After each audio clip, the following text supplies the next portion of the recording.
Les manifestations se poursuivent en Iran pour la 4e semaine. Des femmes, des hommes qui se battent pour leur liberté. Là aussi. Je veux dire très simplement mon admiration pour ces femmes, ces jeunes, parce que c'est les femmes qui ont commencé avec courage à tomber le voile et à aller devant les armes. Mais aujourd'hui, ce sont aussi beaucoup de jeunes et des hommes qui se battent pour les droits des femmes et pour ce que ce combat a d'universel.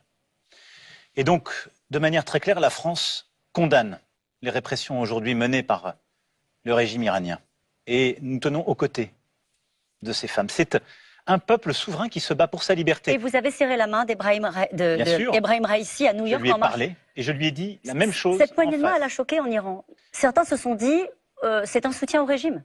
Absolument pas. Et la France est là depuis des années pour montrer que nous nous battons pour d'abord défendre nos principes, défendre ces femmes et ces hommes, défendre aussi, je le rappelle, des Françaises et des Français et des binationaux qui sont aujourd'hui otages en Iran.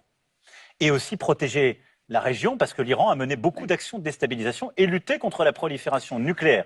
Donc nous sommes engagés. Mais là, de la même manière, et ça ne me fait pas plaisir, vous voyez sur la photo, quand je vois le président iranien.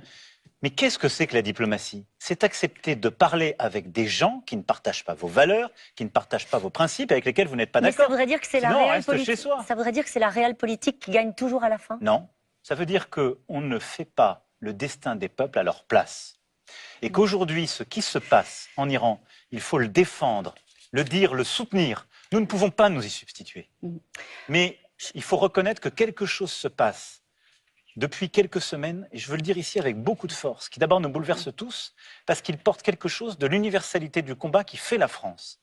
Et ces femmes, ces jeunes hommes, ces jeunes femmes mènent avec beaucoup de courage ce combat. Mais ils portent l'universalisme de nos valeurs. Et là où beaucoup, ces dernières années, ont voulu nous faire croire que le droit des femmes était une valeur régionale qui valait pour l'Europe, ils disent juste « nous le voulons pour nous ».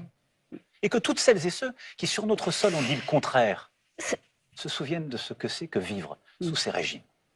Donc voilà, nous nous tenons aux côtés de celles et ceux qui se battent pour ces valeurs aussi qui nous ont faites et qui continuent de nous faire. Monsieur le Président.